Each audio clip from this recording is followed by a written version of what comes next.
एक तो वारिस पठान साहब कह रहे हैं कि पुलिस का वर्जन मानना चाहिए। पुलिस कह रही है कि अगर झगड़े की वजह से हुई है तो झगड़े की वजह से हुई है, और रहमानी साहब कह रहे हैं कि इसको सांप्रदायिक सद्भाव बना रहे, उसमें कहीं मतभेद ना शुरू हो जाए इस मुद्दे को लेकर। देखिए, मैं एक बात कहना चाहूंगा कि गणपत बप्पा मोरया कहने पे माफी मांगने वाले वारिस पठान साहब सांप्रदायिक सद्भाव की बात ना करें और पुलिस के वर्जन की बात, पहलू खान से लेकर अखलाक के मामले पर पुलिस के वर्जन पर उंगली उठाने वाले, जब रोहिंग्या पे पुलिस कहती है कि आईबी की रिपोर्ट ये कहती तो उसको ना मानने वाले, तो ये एक कन्वीनियंस की बात है। हाँ, एक बात मैं कहना चाहता हूं, पुलिस ने यह कहा है कि झगड़ा हुआ, ये पुलिस की प्राइमा फेसिया रिपोर्ट में आया होगा, जैसा कि विक्रम सिंह जी भी पुलिस के डीजीपी रहे, उन्हें पता होगा। अब वो झगड़ा क्यों हुआ ये भी तो जानने की वजह होगी, क्योंकि यदि इस प्रकार की तस्वीरें आ रही हैं कि इतने, अगर ये माना जाए कि परिवार के इतने मधुर संबंध थे, जैसा रहमानी जी ने कहा कि उन्होंने उनकी मदद की, खून दिया, तो फिर ये ऐसे सीन क्यों उत्पन्न हुए? तो मानवीय बात है, कोई सामान्य विवाद नहीं होगा, सामान्य विवाद पे ऐसा नहीं होता। और जो विजय शंकर तिवारी जी कह रहे थे, ये इतनी नृशंस हत्याएं जो होती हैं, इनमें एक पैटर्न होता है। याद करिए, आईबी के अफसर के दिल्ली के दंगों के दौरान 100 चाकू लगे।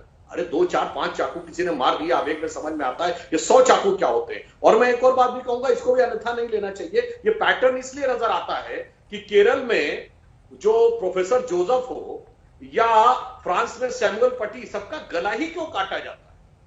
इसलिए मैं ये कहूंगा कि सबको आप अलग अलग घटनाओं को जब देखते हैं तो उसका अलग अलग व्याख्या करने का प्रयास करते हैं, तो इसकी अलग भी इन्वेस्टिगेशन करने की जरूरत है और इसकी सामूहिक विवेचना की भी आवश्यकता है।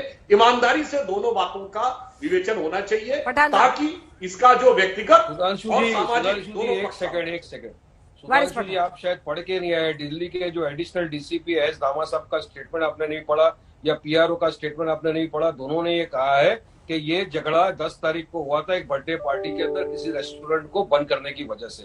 वहां से विवाद चल रहा था, वहीं पर उसको ये तकलीफ हुई थी और इस वजह से ये घटना हुई है। तो अब घटना को आप लोग कम्युनल कलर क्यों देना चाहते हो, मेरे समझ में नहीं आता है।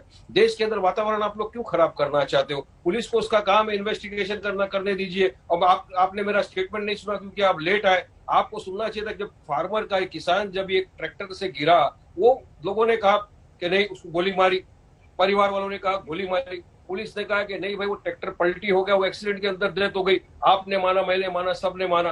तो हमको कानून व्यवस्था पर भी कहीं ना कहीं विश्वास रखना चाहिए ना, वरना तो पूरे सारे जितने केसों की मैं बात कर रहा हूँ अंजना जी, चाहे इकलाक हो, पहलू खान हो, फैजान हो, सबके केस के अंदर पुलिस का जो वर्जन है वही आज तक मानते आ रहे। जो कोर्ट का अदालत का फैसला होता है वही हम पूरा देश मान रहे हैं। तो इस केस में भी मैं चाहूंगा कि जल्द से जल्द फास्ट ट्रैक कोर्ट में ये केस चले और कानून अपना फैसला सुनाए, जैसे दूसरे केसों में होता है। और जो भी कड़ी सजा हो वो सजा मिलनी चाहिए जिन्होंने इस तरह का दर्दनाक हादसा किया जिसमें रिंकू शर्मा की जान चले गई। ये मैं कहना चाहता हूं।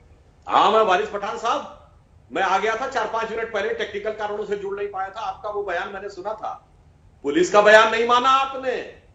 वो जब 2-2 एंगल से वीडियो दिख गया तो मजबूरी थी आपकी, क्योंकि साफ दिखा कि वो किसान बैरियर को तोड़ता हुआ जा रहा है और उसमें ट्रैक्टर पलटा है और गोली लगी या चोट लगी, ये तो मृतक का शरीर देख के पता लग जाता है। इसलिए इतने भोले मत बनिए। जब पहलू खान के केस में वो बच्चा 5-5 लोगों के नाम बता रहा था, उससे पूछा गया कि भाई अगर इन लोगों ने आके एकदम से हमला किया तुमको 5 के नाम कैसे पता? तो कहा जा रहा था कि चूंकि ये लोग एक दूसरे का नाम ले रहे थे, एक दूसरे के नाम में भी 5 कौन है ये भी पता था। सीसीटीवी फुटेज और जो टावर लोकेशन थी वो उसको नहीं दिखा रही, फिर भी आप कह रहे तो नहीं साहब ये तो बड़ा भारी अन्याय हो गया। अखलाक के मामले में तो समाजवादी पार्टी की सरकार थी, उसने जो केंद्र को रिपोर्ट भेजी ना उसमें गोमांस का जिक्र था ना कम्युनल एंगल का जिक्र था, इसके बावजूद आप लोगों ने कितना बड़ा वितंडावाद किया। मैं कह रहा हूं यहां पर कोई आपको कम्युनल कलर हम भी देने की बात नहीं कर रहे, पर जो मैंने बात कही, इतने चाकू के घाव और ये गला काटने घटनाएं दुनिया के अलग अलग कोने में एक समान क्यों होते हैं।